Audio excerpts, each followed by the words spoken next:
தந்தை, மகன், தூயாவியாரின் பேராலே ஆமேன். ஆன்ம வழிகாட்டி ஜூலை மாதம் 23ஆம் தேதி வியாழக்கிழமை. அற்புத குழந்தை இயேசுவை நோக்கிய நமது மன்றாட்டு. இனிய குழந்தை இயேசுவே, உமது குழந்தை பருவத்தின் பேருண்மைகளை வியந்து உம்மை ஆராதிக்கிறேன். உம்மை அன்பு செய்கிறேன், உம்மை மகிமைப்படுத்துகிறேன். என் மீது கொண்ட அன்பால் எனக்காக நீர் ஒரு சிறு குழந்தையாக பிறந்தீர். எனவே உமக்கு நன்றி கூறுகிறேன். அந்த அன்புக்கு பதில் அன்பாக என்னை முழுவதும் உமக்கு கையளித்து காணிக்கையாக்குகிறேன். இப்பொழுதும் என் வாழ்நாள் முழுவதும் திருக்குழந்தை பருவத்தின் புண்ணியங்களை எனக்கு அளிக்குமாறு உம்மை இறைஞ்சி கேட்கிறேன். அன்புள்ள இயேசுவே, உமது தாழ்ச்சியையும் பிறப்பையும் கீழ்ப்படிதலையும் எளிமையும் எனக்கு தந்தருளும். உம்மை அன்பு செய்யவும் உம்மை பின்பற்றி நடக்கவும் வானகத்தில் உமது தெய்வீகத்தை கண்டுகளிக்கவும் உமது அருள் எனக்கு துணை நிற்பதாக. ஆமேன். மத்தேயு நற்செய்தி 13ஆம் அதிகாரம் 12வது இறைவார்த்தை. உள்ளவருக்கு கொடுக்கப்படும், அவர் நிறைவாக பெறுவார். மாறாக இல்லாதவரிடமிருந்து உள்ளதும் எடுக்கப்படும். இது கிறிஸ்து வழங்கும் வாழ்வு தரும் நற்செய்தி. கிறிஸ்துவே உமக்கு புகழ். சிந்தனை. திரு இரத்தத்தின் மீதான பக்தியின் மூலம் நம் பாவங்களுக்கு பரிகாரம் தேடி ஏராளமான அருட்கொடைகளை பெறுகிறோம். குறிப்பாக திருப்பலி எனும் புனித பலியில் அது தினமும் சிந்தப்படும் போது இது உண்மையாகிறது.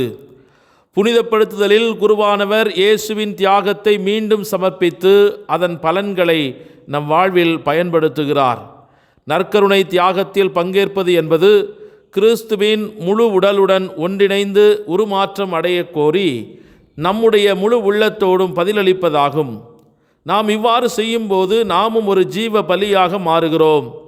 நாம் நற்கருணையில் அவரை ஆன்மீக ஊட்டமாக பெற்றுக்கொள்ளும் பொருட்டு கிறிஸ்து தம் திருவுடலையும் திரு இரத்தத்தையும் நமக்கு விட்டு சென்றார். நற்கருணை பலியானது அனைத்து கத்தோலிக்கர்களுக்கும் பரிகாரத்திற்கும் அருளுக்கும் உன்னதமான ஊற்றாக விளங்குகிறது. நாம் திரு இரத்தத்தை கனப்படுத்தும் போது கடவுளுக்கும் மனிதனுக்கும் இடையேயான உடன்படிக்கை குறித்த நமது புரிதலையும் நமது வீழ்ச்சியடைந்த சுபாவத்தையும் மீட்டெடுப்பதற்காக கிறிஸ்துவின் தூய சுபாவம் செய்த மகத்தான தியாகத்தையும் வெளிப்படுத்துகிறோம். புதிதாக்கப்படவும் தூய்மையாக்கப்படவும் கழுவப்படவும் மீட்டெடுக்கப்படவும் நாம் கொண்டுள்ள விருப்பத்தை வெளிப்படுத்துகிறோம். பின்னர் பதிலுக்கு நாம் யாராக இருக்கிறோமோ அனைத்தையும் அவருக்கே அர்ப்பணிக்கிறோம் என்பதை உணர்ந்து திரு இரத்தத்தின் பக்தியை நம்மிலே என்றும் நிலைத்து நிற்க இறையருள் வேண்டி இணைந்து மன்றாடுவோம். ஜெபிப்போமாக. சகல புகழ்ச்சிக்கும் மகிமைக்கும் கனத்திற்கும் உரிய எங்கள் அன்பான தந்தையே, உம்மை நன்றியோடு ஆராதிக்கின்றோம், துதிக்கின்றோம். உம்மிலே நாங்கள் மகிழ்ச்சி கொள்கிறோம். ஏனெனில் நீரே எங்கள் நம்பிக்கையின் அரண், வீழ்தலில் பாதுகாப்பு, வெப்பத்தின் மறைவிடம். உம்மிலே நாங்கள் மகிழ்ந்து இளைப்பாறுகிறோம். கோழியின் சிறகுகளுக்கு அடியில் ஆனந்தமாய் பாதுகாப்போடு இருக்கும் குஞ்சுகளைப் போல உமது பாதுகாப்பில் நாங்கள் மகிழ்வோடு இணைந்து மகிழ்ந்து வாழ்கிறோம். அதற்காக நன்றி இயேசுவே. ஆண்டவரே, உமது உறைவிடத்திலிருந்து எங்களை கண்ணோக்கி பாரும்.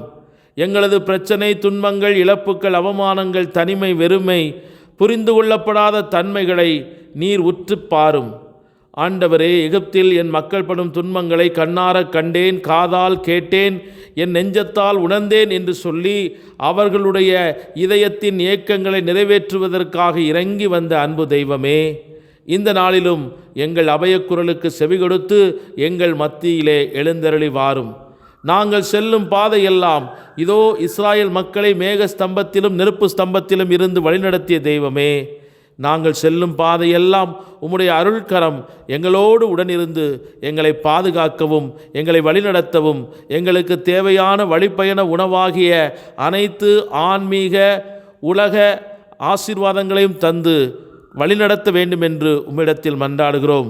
ஆண்டவரே, உம்மிடத்தில் ஒப்பு கொடுக்கப்பட்ட ஒவ்வொன்றும் ஆசீர்வாதமாக மாறுகிறது என்பதை உணர்ந்து இன்று எங்கள் பிள்ளைகளையும் நாங்கள் செய்கிற தொழில் முயற்சிகளையும் எங்கள் பொருளாதார நலன்களையும் எங்கள் உடல் சுகத்தையும் உமது கரங்களிலே அர்ப்பணித்து மன்றாடுகிறோம். நீவீர் தாமே எங்களில் இருக்கிற களைகளை எடுத்து இதோ பரிசுத்தம் உள்ளத்தோடு நாங்கள் உம்மை அணுகி வர தேவையான அருள் வளங்களை எங்கள் ஆன்மாவிற்கும் இந்த உடலுக்கும் நிறைவாய் தந்தருளும்.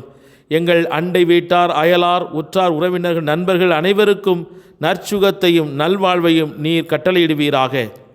என் பிள்ளைகள் வாழக்கூடிய இடங்களிலெல்லாம் உம்முடைய தேவ தூதர்கள் இறங்கி வந்து அவர்களை சரியான பாதையில் வழிநடத்தி தீமையின் எண்ணங்களோ, இந்த உலகத்தின் காரியங்களோ, பிசாசின் செயல்பாடுகளான போதை பழக்க வழக்கங்களுக்கோ அல்லது அடிமைத்தன வாழ்வுக்கோ அவர்கள் தங்கள் வாழ்வை விட்டு கொடுக்காமல் உம்முடைய விடுதலையின் சுதந்திரத்தை அவருடைய உள்ளத்திலே என்றும் அனுபவித்து இந்த உலகத்திற்கு சான்று பகர்கிற, சமூகத்திற்கு பயன்படுகிற மனிதர்களாக அவர்களை உருவாக்க உம்மிடத்தில் ஒப்புக் கொடுக்கிறோம்.